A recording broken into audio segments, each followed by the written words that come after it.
Coming up on This Week in Computer Hardware, AMD Ryzen mobile CPUs. Will AMD's Ultra Portables be faster than Intel's? It's official. NVIDIA's GTX 1070 Ti is coming. More Mini-iTX motherboards. Amazon gets the keys to your house and more. It's all coming up next on TWiCH. Netcasts you love. From people you trust. This is TWiCH. Bandwidth for TWiCH is provided by CacheFly at CACHEFLY.com.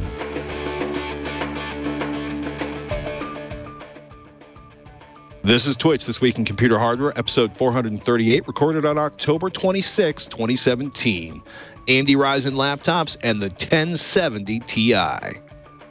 This episode of This Week in Computer Hardware is brought to you by Tracker, a coin-sized tracking device that pairs with your smartphone and keeps you from losing your most valued possessions. Visit thetracker.com/twitch to save 20% off any order. And by iFixit, the free online repair manual for everything. Before you start your next build or fix, head over to ifixit.com/twit to snag the fully loaded ProTech Toolkit for only $59.95, and check out their array of high-quality parts, tools, and guides. And by Rocket Mortgage by Quicken Loans. Home plays a big role in your life. That's why Quicken Loans created Rocket Mortgage. Lets you apply simply and understand the entire mortgage process fully, so you can be confident that you are getting the right mortgage for you. Get started at rocketmortgage.com/twitch. Welcome to TWiCH, This Week in Computer Hardware, TWiCH weekly show that aims to bring you the most useful, most engaging, most informative news about, you guessed it, kids, because you're smart.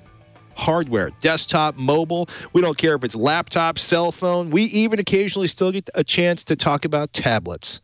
Though there aren't a whole lot of tablets anymore, are there? So sad. Mr. Ryan Trout joins me in lamenting tablets, or did you hate tablets from the beginning and are finally glad that the major manufacturers have caught up with your distaste and lack of need for tablets? I don't dislike tablets. I just think they have very specific use cases. I use my tablets as consumption devices pretty much exclusively. You know, I tried an iPad Pro as a content creation. It kind of worked a little bit. Speaking of which, I just saw a news thing go by that Best Buy is now offering $150 off of iPad Pros. The 10.5 is $125 off, and 12.9 is $150 off. So I'm laughing. Perhaps they're not selling as amazingly as they thought they would. I'm laughing because I saw 2 iPad Pros on a recent trip to Colorado, or out and back. Yeah. And one of them was being used to watch movies, and the other one was being used to basically read spreadsheets. And I thought to myself, wow. That's exactly what I have done with my iPad Pro.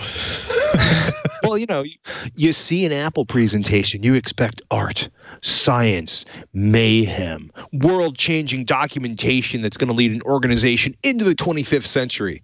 And, you basically get some old episodes of Buffy the Vampire Slayer, and somebody trying to figure out the budget for their quarterly, whatever it is. But, people just don't live up to the promise of the tools they've been given. I don't know. The quick editorial note before we move on, something we were talking about on Tech Thing this week. Canary, the security camera manufacturer, who as far as I know is not a sponsor of this show, really ticked off my co-host Shannon, because she's owned them for a couple of years. She loves them. She's been an advocate. She's been like, buy a Canary. I love the Canary. It's so much less expensive than the stuff coming from Nest. And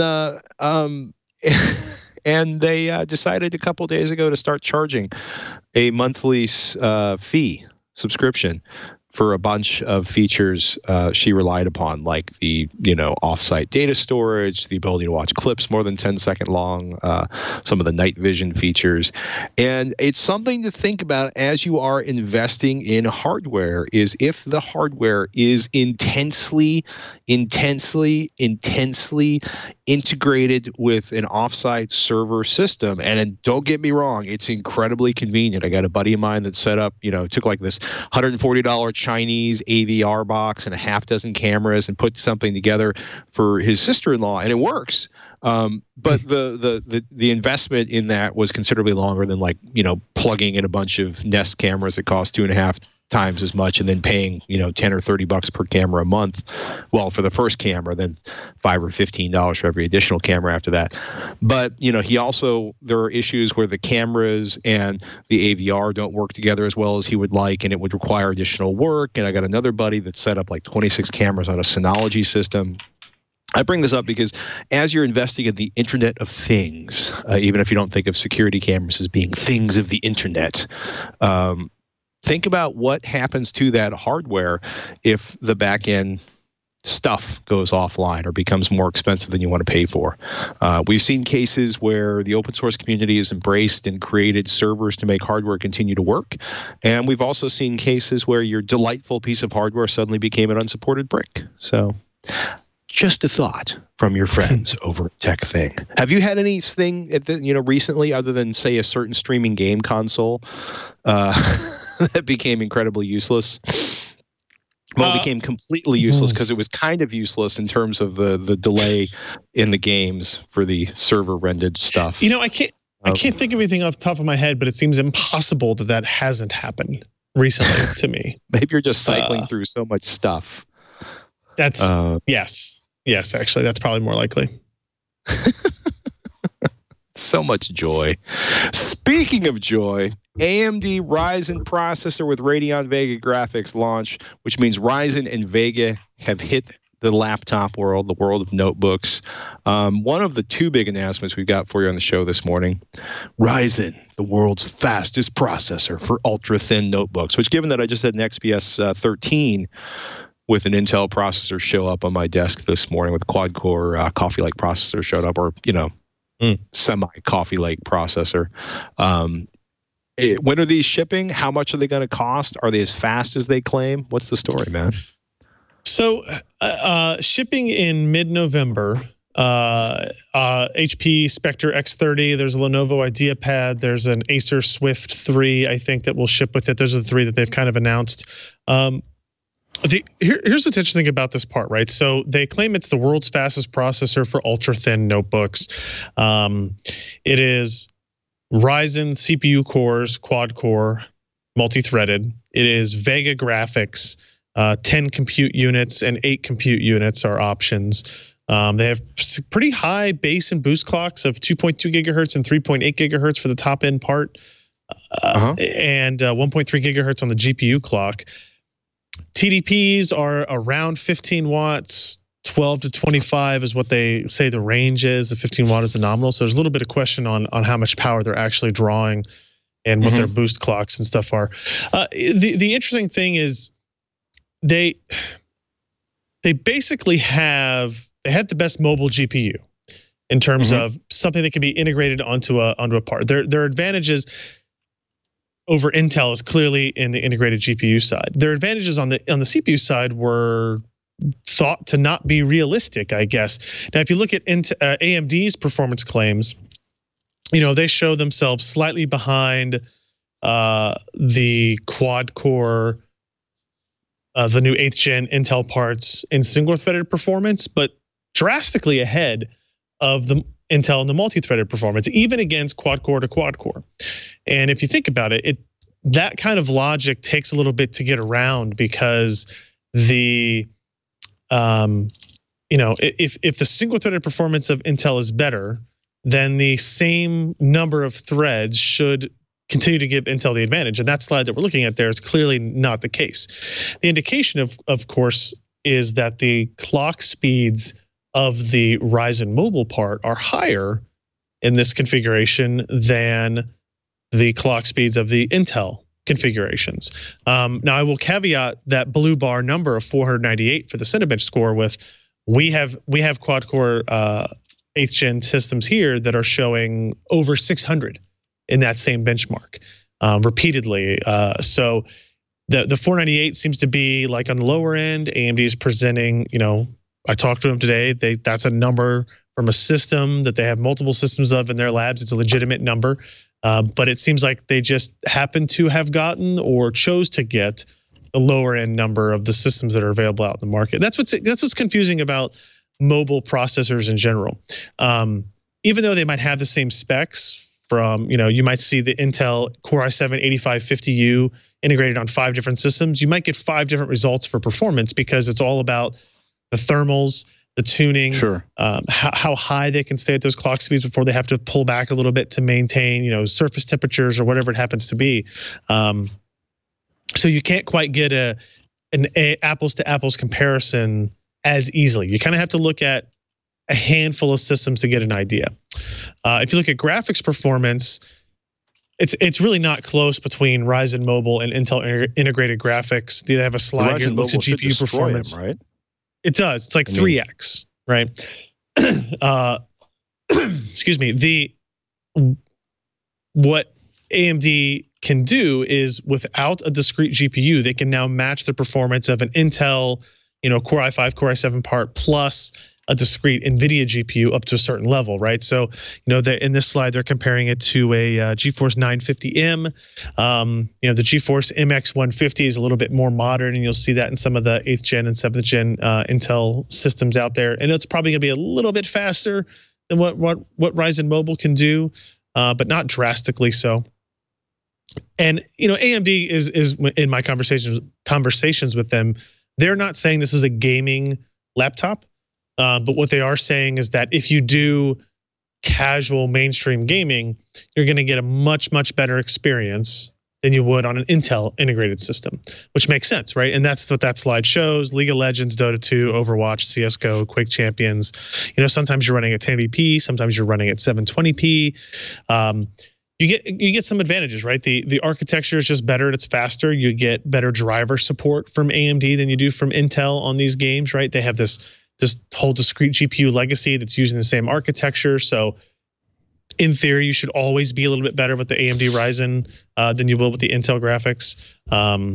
So that's their big push. And this is the first time AMD has been able to really come into the 15-watt thin and light market with a competitive product in many years, right? They've had APUs, they've had other CPU GPU combinations where the GPU has always been pretty good, but the CPU has been pretty weak, and the power efficiency was pretty bad. So battery life was not fantastic. They, in theory, having not tested these systems myself yet, are closing a lot of that ground. I still have some questions. There's more in this story about some of the architectural stuff they have done in terms of being able to run each core at its own clock and voltage, having discrete voltage planes between the different segments of CPU, GPU, and how power efficient they can make it, and what advantages Infinity Fabric might offer. And that's all really important. But at the end of the day, it comes down to, for this class of system, what is your performance? What's your battery life? And then what kind of extras can you offer?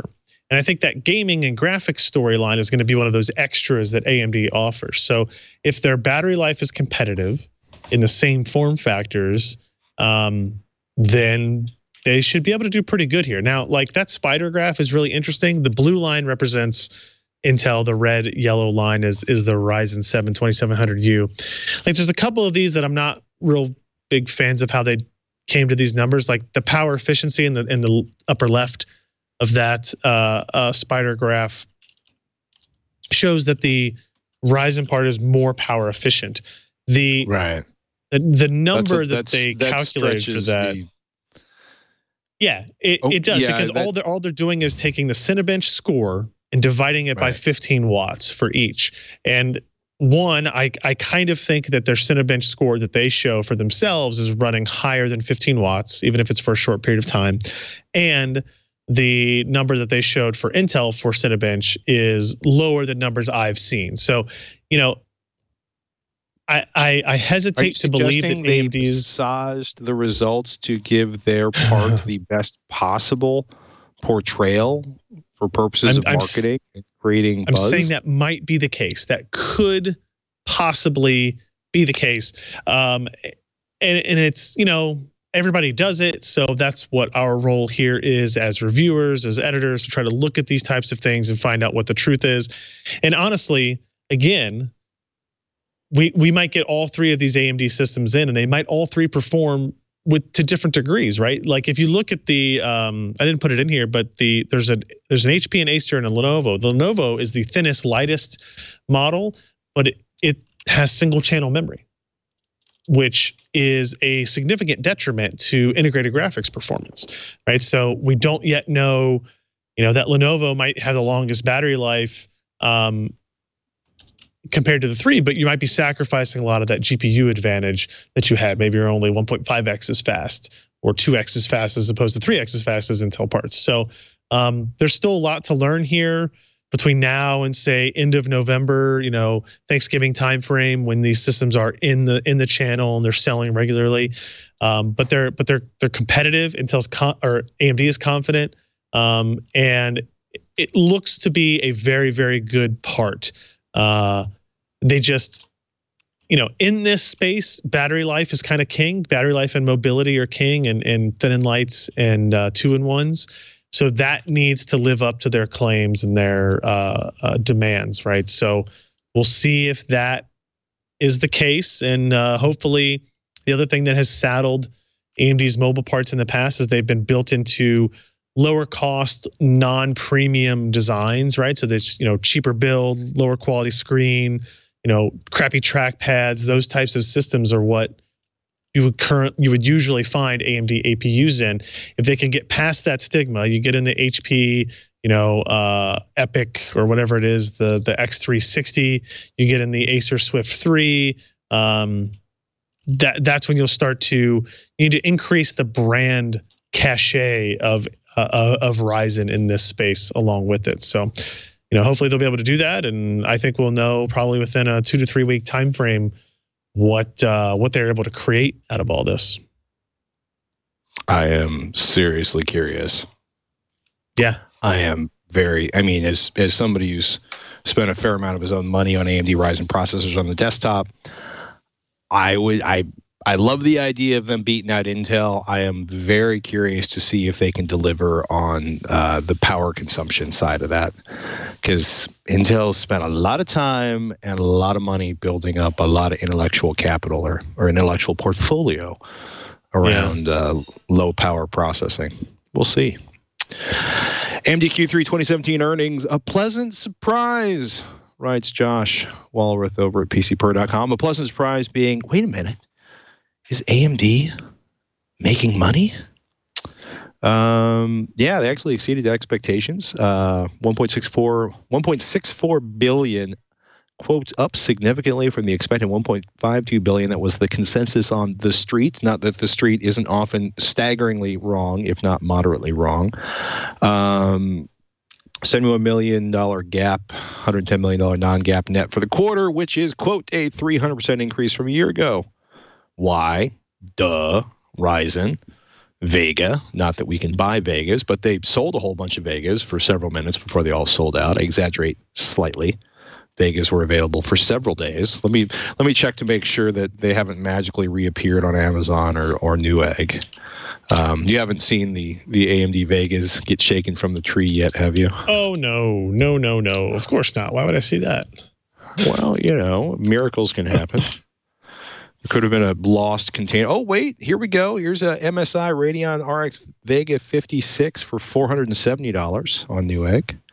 $470, or you can buy an open box power color Radeon RX Vega 56 for $475.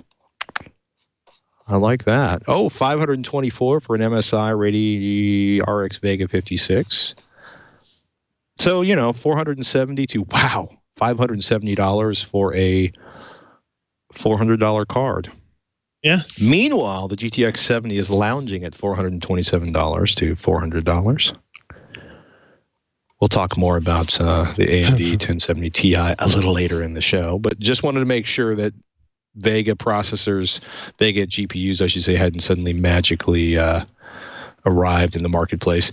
Josh writes that some of this was the, quote, bittersweet royalties from the console manufacturers. What's up with that? Bittersweet. Why are royalties bittersweet? I think only in that the Q4 royalties will be down, so it leaves kind of a negative look on the future earnings. Not that they're, the Xbox One X is going to be shipping, but they've already kind of paid licensing and royalties for that stuff. So bittersweet in that it may be the tail end of the highest portion of them, maybe. Which then AMD has to go out and make up for by getting other semi-custom designs, or PlayStation planning another one, or Xbox planning another one, or whoever it is, kind of building upon that. So that's the only thing I could think of for the bittersweet descriptor on that phrase. The bittersweetiness, as it were. Oh my goodness. In any case, congratulations to AMD, because I feel like a year ago we were kind of like,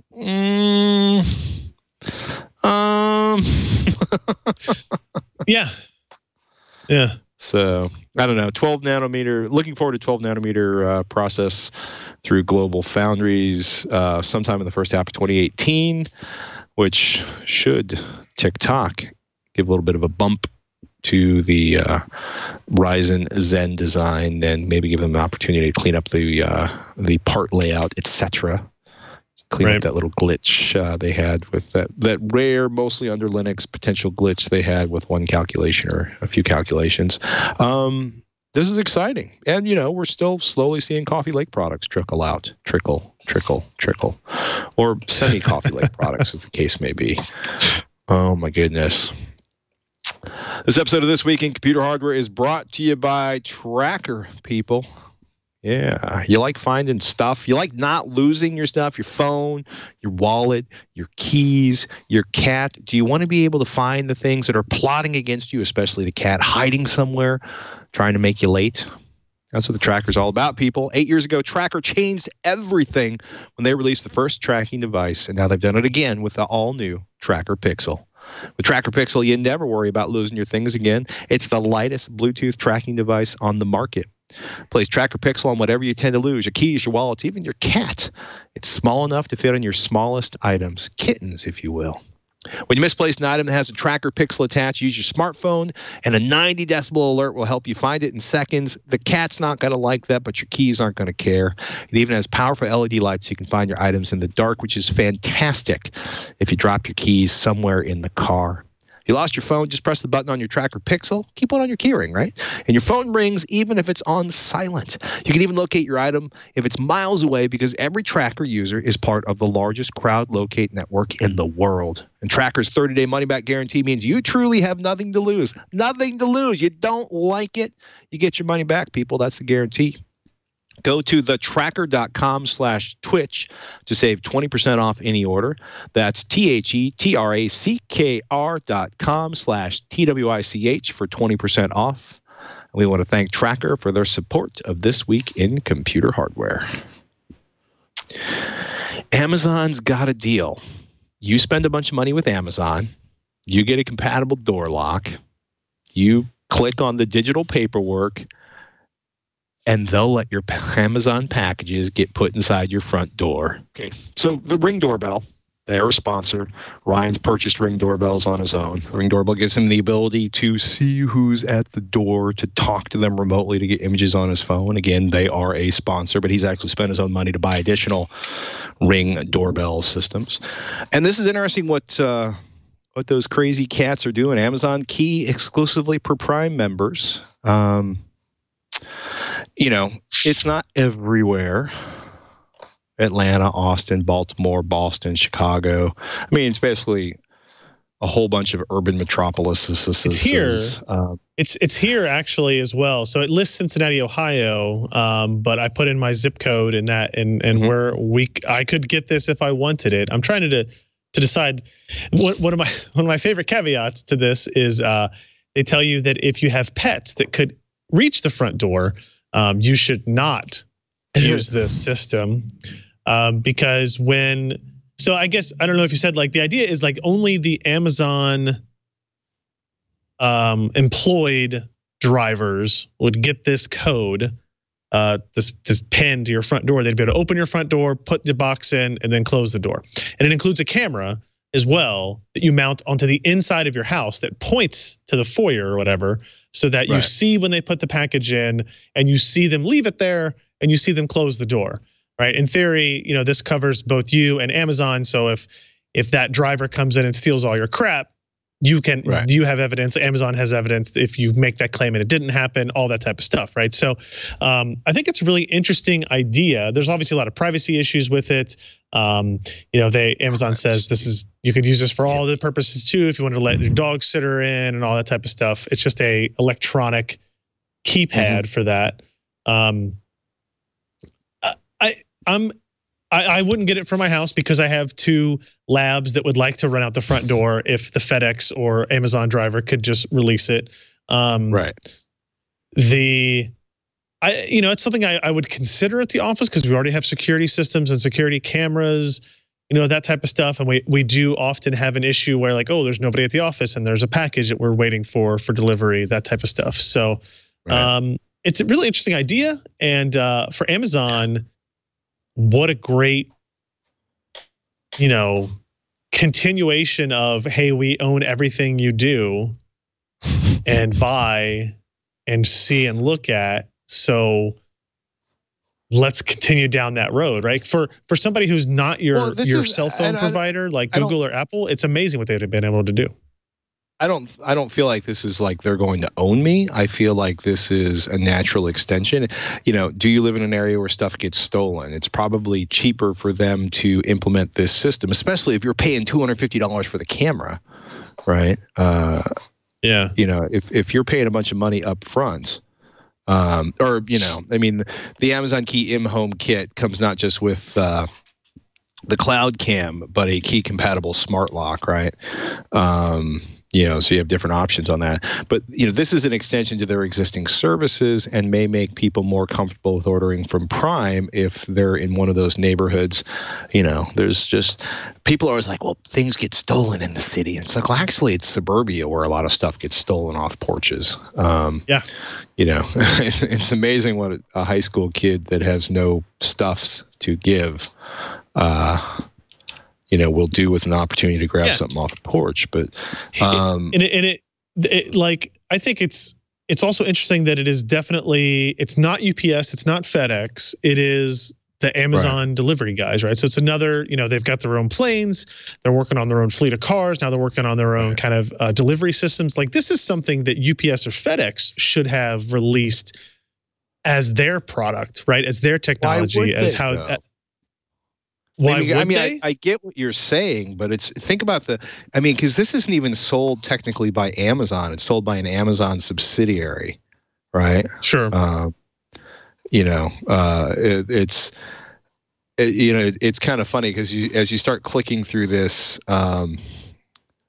where did it go? Sold. Ships from and sold by Amazon Digital Services, LLC, exclusively for Prime members. So they literally set this up as a sub company in case like it all goes sideways. And it's like $140 for the Cloud Cam Key Edition. And then you're spending like $150 to $250 for the lock. Right. It's interesting. They will do free installation for the lock.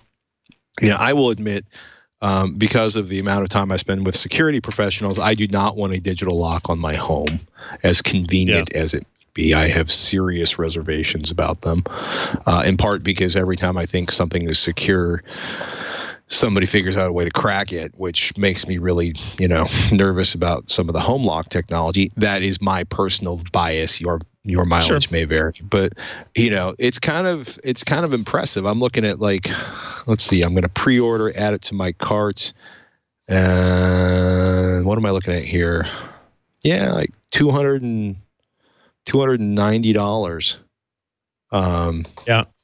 For one of the less expensive options. So it's not. I was gonna say I'm kind of the opposite of you in regards to some of that. And like, I figure if somebody really wants to get into my house, a deadbolt's not going to stop them, right? Like I can kick through a deadbolt and break a wood if you have a good deadbolt and you install it correctly. But if you have a metal frame on your door, then I'm with you. If you have a wood frame on your door, probably not. There are wonderful, inexpensive devices you can use to augment the security of a deadbolt, even in a wood frame door, that will withstand some profound attacks and are still aesthetically attractive. I mean, ideally I'd have a steel door in my house because I'm that kind of guy. But it's amazing, like a deadbolt with the proper, basically, basically an extended striker plate in a wrap around the door itself. It becomes enormously difficult to kick through a deadbolted door. A non-reinforced deadbolted door, you're right, you can kick it out. That's the number one way people steal stuff in large parts of the affluent world, is they walk in, they go for a neighborhood where everybody's at work during the day. They walk to the back of the house, they kick the back door in, they can stuff everything they can stuff into their backpack, they walk and they go fence the gear, sell it on the street. Right. But, that cheerful thought aside, I'm more bothered by surreptitious smart kid hackering, to use highly mispronounced technical terms. The idea of somebody being able to digitally unlock my door bothers me a lot more than somebody kicking my door in, as non-rational as that may sound. In any case, it's an interesting move for Amazon. I think it's very interesting that they created a sort of sub-company to handle it. I don't know if that's, in case there's fallouts, they want to keep it separated from the mothership, or if because it was just easier to implement that way. Not something I need because, we homeschool and there's people home all the time. I'm curious, our dog recently passed, so outside of the cats escaping, there's no animal-based potential animal loss or animal attack issue at our house, but probably going to hold off on that one for now. Fair enough. But that's me. ARM introduces the platform security architecture. Yeah. We talked a lot about crack last week. We talk a lot about a lot more than we used to about security on the show because of all the magnificently problematic hardware security issues we've had in the last couple of years. Josh wrote this up at PCPer.com. Security is now more important than ever. ARM has a pretty good track record in providing solutions to their partners to enable a more secure computing experience in this online world. SecureCore back in 2000, TrustZone in 2003. That was adopted by third-party chip manufacturers.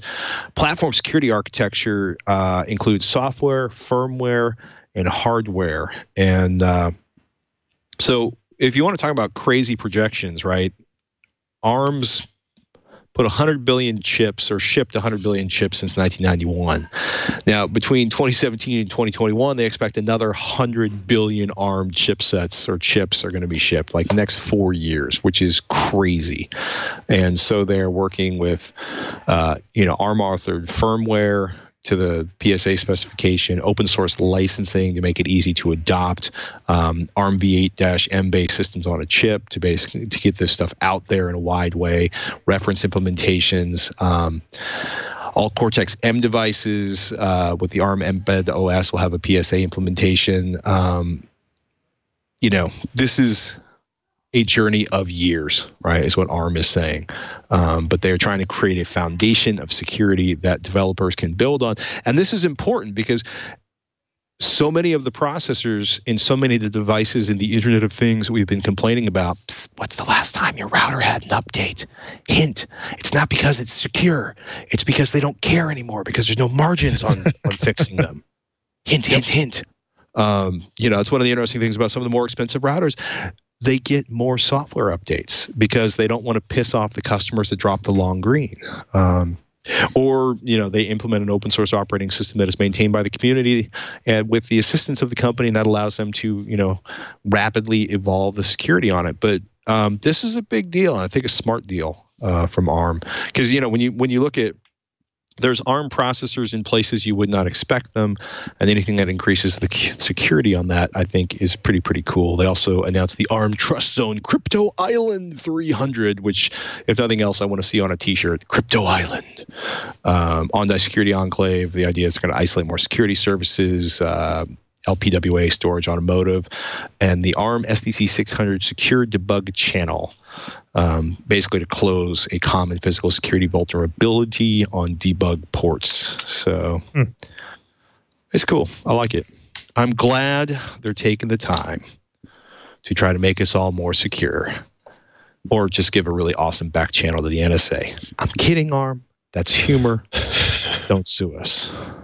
Please, don't sue us. Definitely don't do that. I beg you. While we're talking about security, the Reaper Internet of Things botnet, quote, worse than Mirai, writes the Inquirer, infects 1 million organizations worldwide. Just when you thought it was safe to go back in the water. Checkpoint actually uncovered this. They're basically saying there's a massive botnet, something like 1 million organizations infected. And when they say organizations, essentially what they're saying is networks that have Internet of Things devices like IP wireless cameras.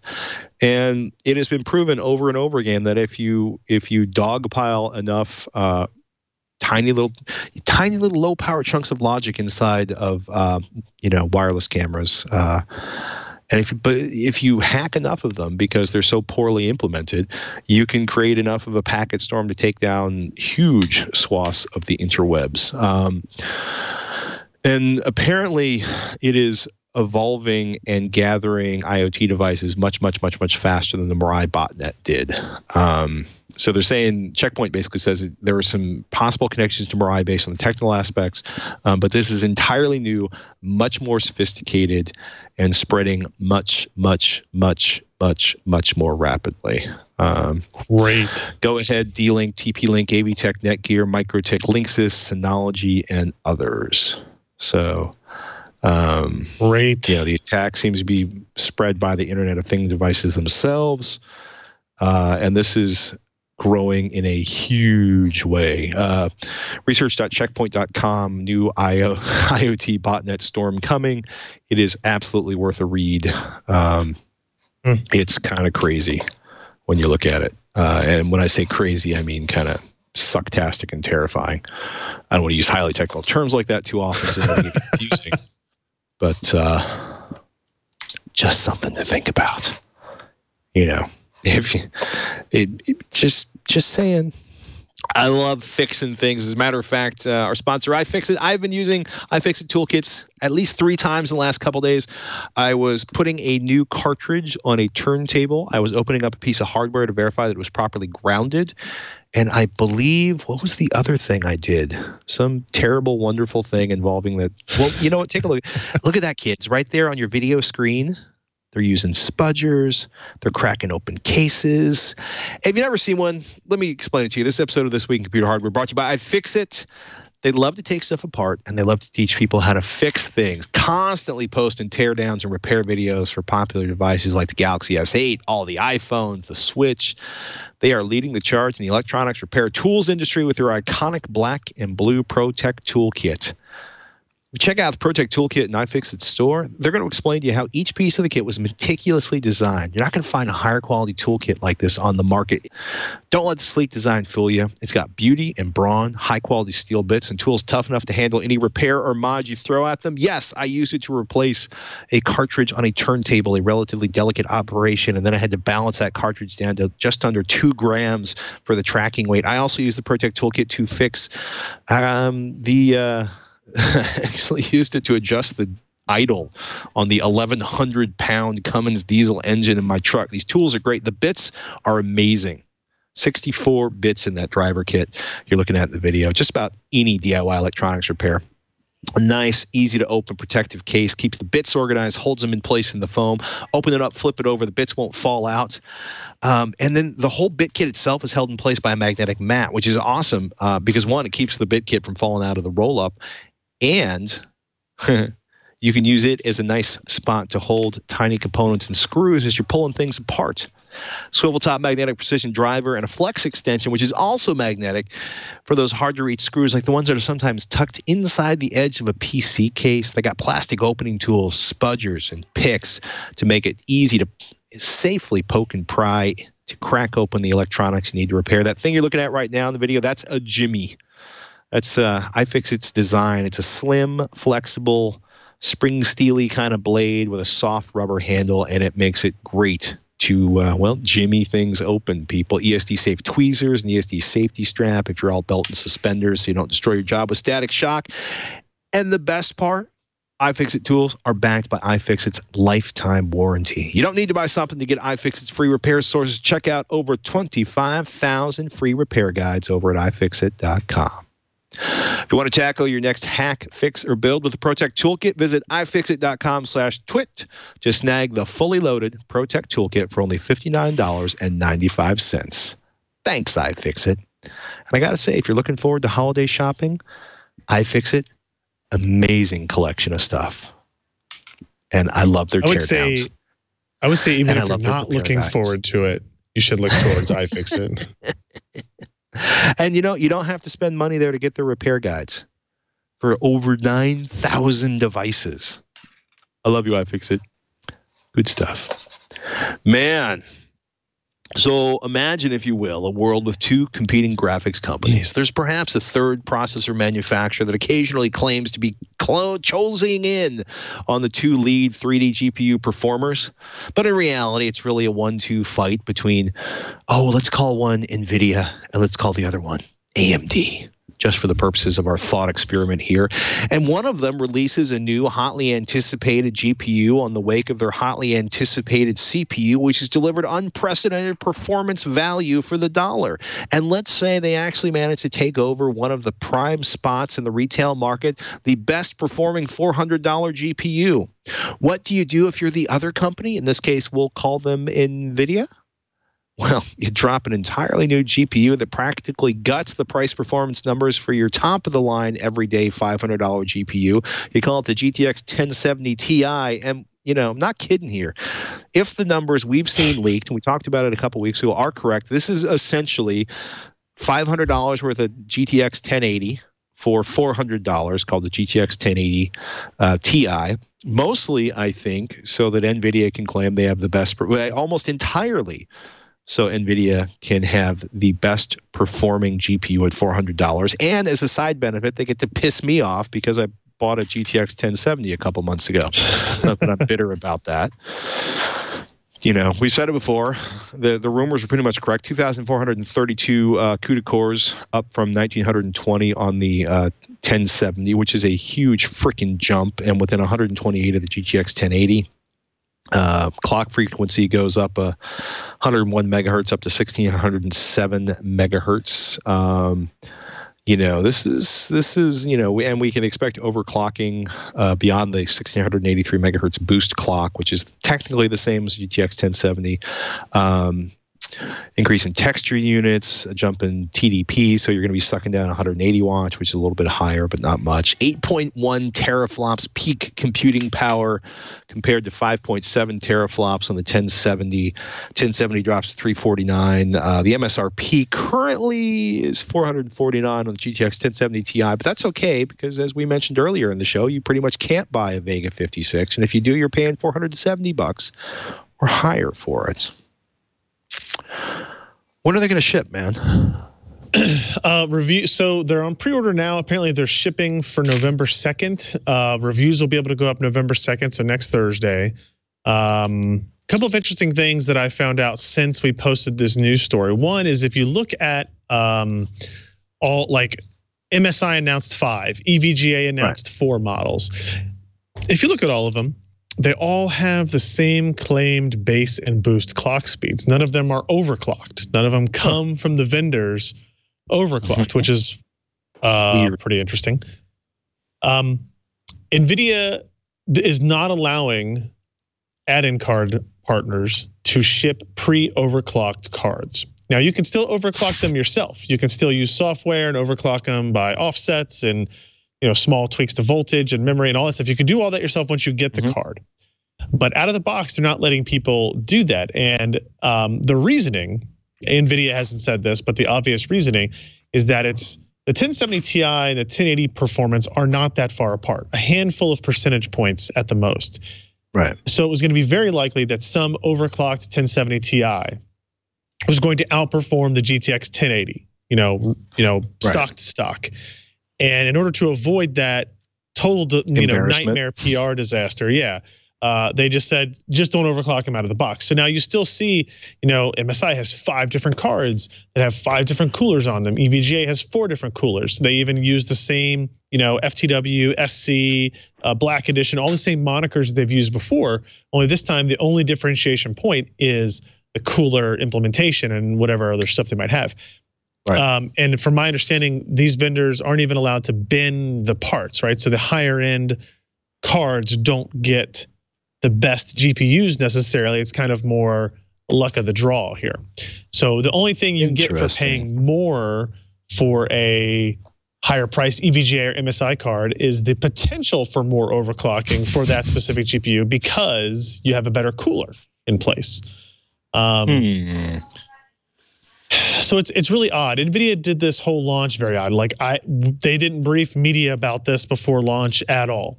They didn't send out cards before this launch at all. I haven't seen one of these products yet. I think we have 1 or 2 coming in tomorrow. Like I said, they kind of didn't communicate to their partners what they were doing and why and what it was all going to be about. It's a very odd launch. It's still kind of surprising in some ways that they would even do this. Dropping the price of the 1080 a little bit would have been another option to have, as opposed to this, because I feel like, if there's a 1070 Ti and a 1080 in stock and they're at their MSRP, you would always buy the 1070 Ti at this point. Right. There's obviously some noise in the system that is the mining craze that's still ongoing, although not as dramatically, about screwing up GPU prices and availability and stuff. So. And I expect this card to be, unfortunately, very popular with that crypto mining audience because it is using the same lower latency memory as the GTX 1070, but has higher performance like the GTX 1080. So that's another reason to, if you can find a pre-order for one, and this is the kind of product and performance metrics you're looking for, nab it while you can. They're going to sell. They're selling the Founders Edition through Nvidia.com. They're pre-ordering Asus and EVGA and MSI and Gigabyte cards and all that stuff on the normal Amazon Newegg locations. It's a really odd launch from my end on the back end of all we heard was rumors about this, and I kept thinking to myself, well, it's not really going to be launched on the October 26th because in the last 16 years I have never been not contacted by NVIDIA.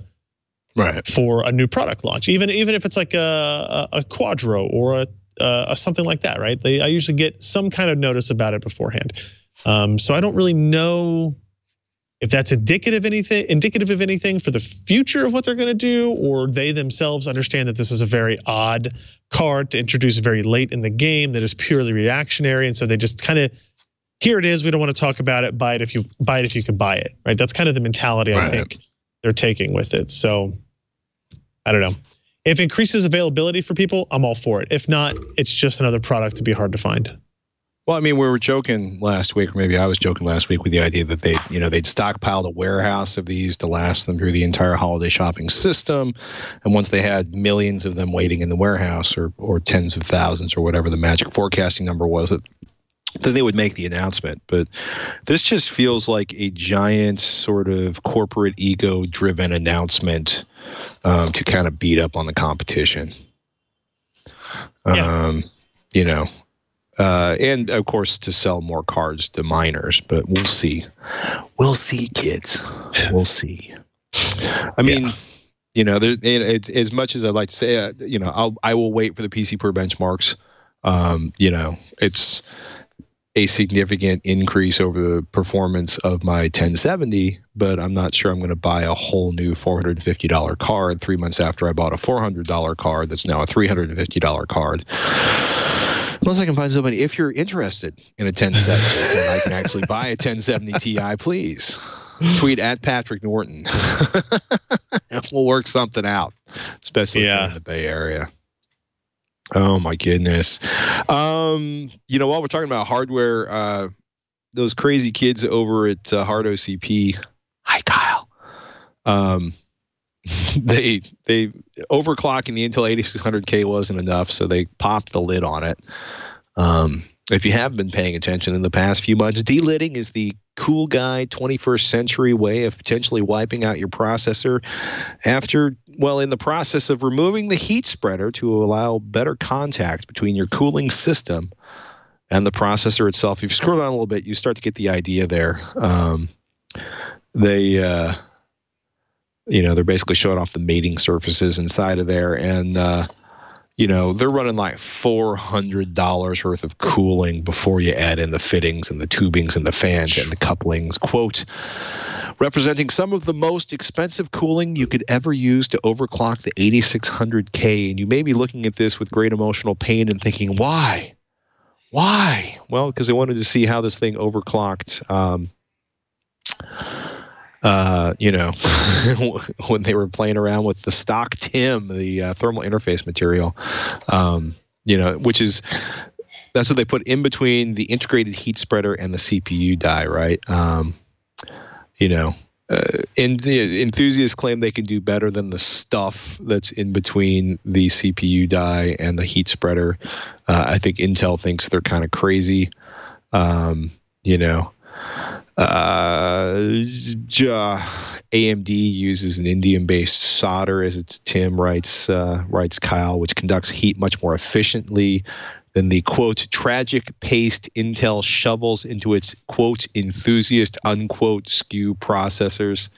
Kyle, of course, being the master of subtleties, the master of the subtle insults. And they're basically saying, quote, since Intel has left us with a feeble TIM, we have to do our best to fix that. The video below outlines a very safe way to go about delidding your expensive CPU that came with a cheap TIM. Can you feel the love, Intel? Me either. So, it's an interesting read. If you are curious what the results are, think about knocking 10 degrees Celsius off your die temperatures. So, that's substantial. 5.3 gigahertz, not stable with the stock TIM. They could get, quote, fairly good 5.3 gigahertz stability using a 1.44 volt V core. And Cal says he's not going to suggest that 1.44 volts is a, quote, safe, unquote, V core to run as your stock setting. And it also increased the die temperature up. But, there's some interesting screenshots, like 2.5 hours into a Prime 95 run, some still stable 6 hours after that, and finally through a blue screen of death. So, not a fully stable overclock, but far from unstable. And it indicates that 10 degrees Celsius drop indicates that there are some significant improvements you can make over the thermal interface material that are inside of your Intel processors. So this is interesting. A little scary, but people are working out ways to make this possible. Have you ever thought about doing something like this, or is this just a little more enthusiast than you want to get at this point? I've only he thought says about to the it man in a room with 23 computers. Well, yeah.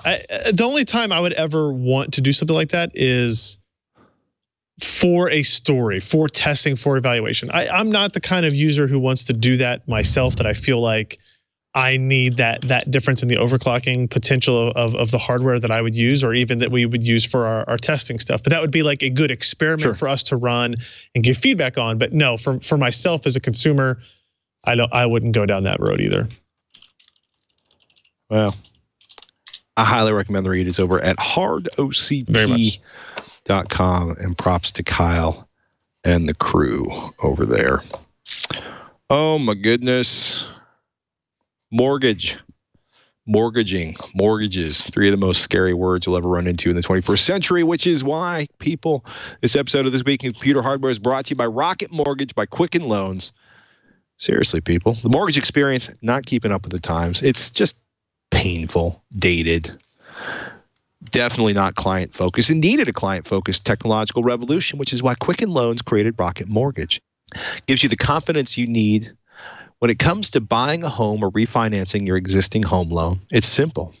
You can fully understand all the details, be confident you're getting the right mortgage for you. It's convenient. They're trusted partners. Well, hey, they allow you to share your financial information with Rocket Mortgage at the touch of a button. It's powerful. Whether you're looking to buy your first home or your 10th, Rocket Mortgage is able to perform thousands of calculations in seconds. And based on your income, your assets, your credit, Rocket Mortgage can analyze all the home loan options for which you qualify and find the one that's just right for you. Rocket Mortgage by Quicken Loans. Apply simply, understand fully, mortgage confidently. To get started, go to rocketmortgage.com/twitch. That's rocketmortgage.com/TWiCH. Equal housing lender, licensed in all 50 states, NMLSconsumeraccess.org, number 3030. And we thank Rocket Mortgage by Quicken Loans for their support of This Week in Computer Hardware. Man, we've been talking about crazy water cooling over at Hard OCP. Zotac finally dropped their water-cooled GTX 1080 Ti Arctic Storm Mini last week. I teased it back at Computex. Tim's got the write-up on PC Per. Dual slot, metal backplate, full cover water block that has been shortened so it can fit into micro ATX cases, maybe even some mini ITX form factors.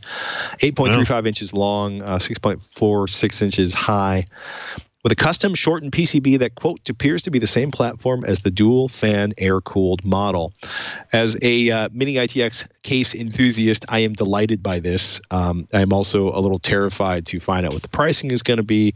Zotac has not revealed the exact pricing or availability. Quote, but with the full-size GTX 1080 Ti Arctic Storm already selling for $809 on Amazon or $820 over at Newegg, which is not really a mining issue, but the expense of a full-plate water block on a processor or on a GPU issue, it's possibly, it could easily go well over $800, $840 at launch, hopefully with the price Tim suggests going down over time. So, you know. He also notes that he would have loved to see this be a single card slot with the DVI dropped, but you can't have everything. Shipping. I also wanted to. Oh, sorry. Go ahead. Oh, Zotac says on Facebook it should be shipping in late November. So got it. I'm glad you put the story in here about the world's only X299 Mini-iTX motherboard, because not quite as crazy sounding as a Mini-iTX Threadripper motherboard and those kind of mock-ups that they created, this one still is pretty insane. They're able to get onto a Mini-iTX design, right? So it's a X299, so it's for your Skylake X platforms. It's got four memory slots, but they are SODIMM slots, so essentially laptop style memory. You still have 2 gigabit Ethernet. You still have a full length by16 slot. You have 3 M.2 slots on this motherboard, 2 on the back, 1 in a vertical riser on the front. Still 6 You're gonna SATA want channels. that case with the open back on it. Yeah, probably. You've got your wireless connectivity. This is impressive, and Bits Power is even selling, speaking of water cooling again, a full coverage water block that fits this particular board. So it covers the socket right there, but stays between what that's going to cost. But I just think that's the coolest thing. Yeah, I'm with you. Giant water block. Yeah. So if you wanted to get as much performance into a small of a computer as you could possibly get it, now you're getting into that realm.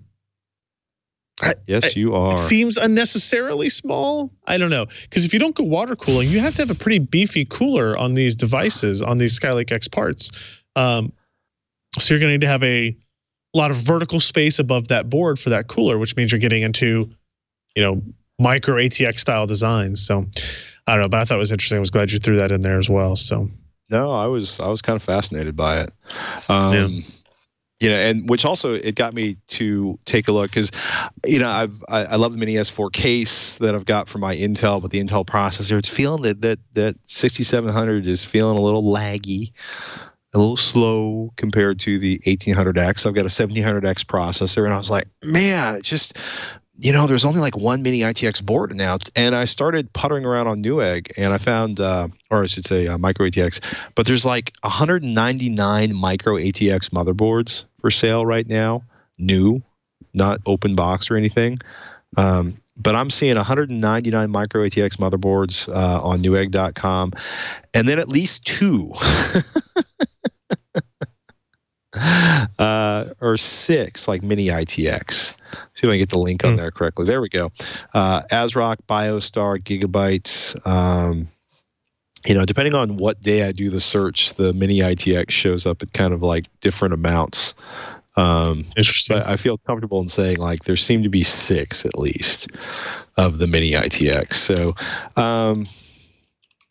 it's a thought. If you're looking to build a small Ryzen-based system, there are a bunch of options out there, and it's crazy, right? For those Mini-iTXs, there's a B350.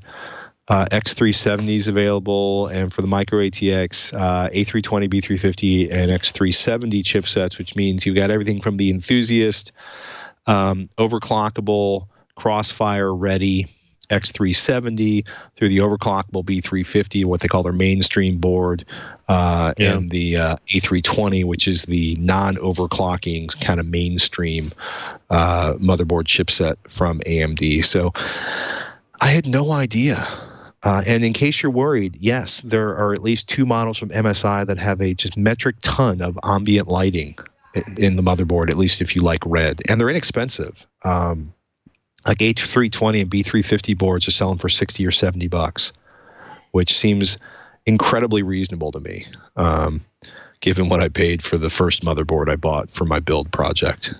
Even before I bought it a second time because Amazon couldn't deliver the first one. Not that I'm bitter about that, but I'm actually pretty freaking psyched about the possibility of building a Mini-iTX, a tiny Mini-iTX PC. Also, I should point out, if you are curious about powering that, there are actually now 400 watts. 400 watt DC to DC PSUs for some of those smaller cases, which if you've never seen one, we did a build video on Tech Thing, and we used one of the lower powered HDPlex DC to DC chipset or DC to DC power supplies, and it was like 200 watts, 250 watts, and now they've gotten up to 400 watts on a DC to DC ATX converter. So if you're looking to build, that is essentially right there, that board, which looks incredibly small because it is incredibly small, is a fairly robust 400 watts power supply.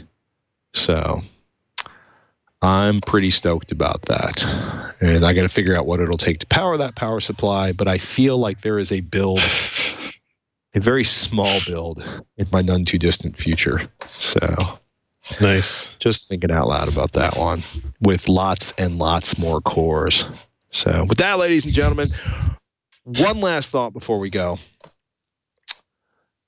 Microsoft has stopped manufacturing the Kinect. It's all about the augmented reality now. Thank you so much for what you did with us, Kinect. Dancing games, drunken people playing dancing games, drunken coworkers that shouldn't be playing dancing games, and lots of interesting hacking projects. Godspeed. It was a good interactive art. Yeah, it was a good run. Like 35 million units. It's amazing to realize that came out in like 2010. Something like 35 million of the depth camera and voice recognition microphones sold. So props to Microsoft. Good luck to the Kinect. And if you have some sort of crazy Kinect project that needs Kinects to be connectable, go buy more Kinects before they run out or start stocking them on eBay. So yeah, just a thought. PCPer.com, ladies and gentlemen, that's the place to find more Ryan Trout and all the hardware coverage they have, including, I suspect, in the very near future, full benchmarked reviews of the 1070 Ti, the new card from NVIDIA we talked about earlier. We'll let you know whenever we actually see Vega cards for sale again. AMD Ryzen laptops, we're both going to be yelling at vendors to send us some for evaluation. And, of course, each and every week you can find This Week in Computer Hardware at twit.tv/Twitch. That'll give you all the older episodes, access to all the RSS feeds, links to Mr. Shrout and myself. And hey, I'm Patrick Norton. You can find me over at Tech Thing, or if you're into music and home theater, do me a favor, check out avxcel.com. With that, ladies and gentlemen, thank you so much for joining us. I'm Patrick Norton. I'm Ryan Shrout. We'll see you next week on Twitch.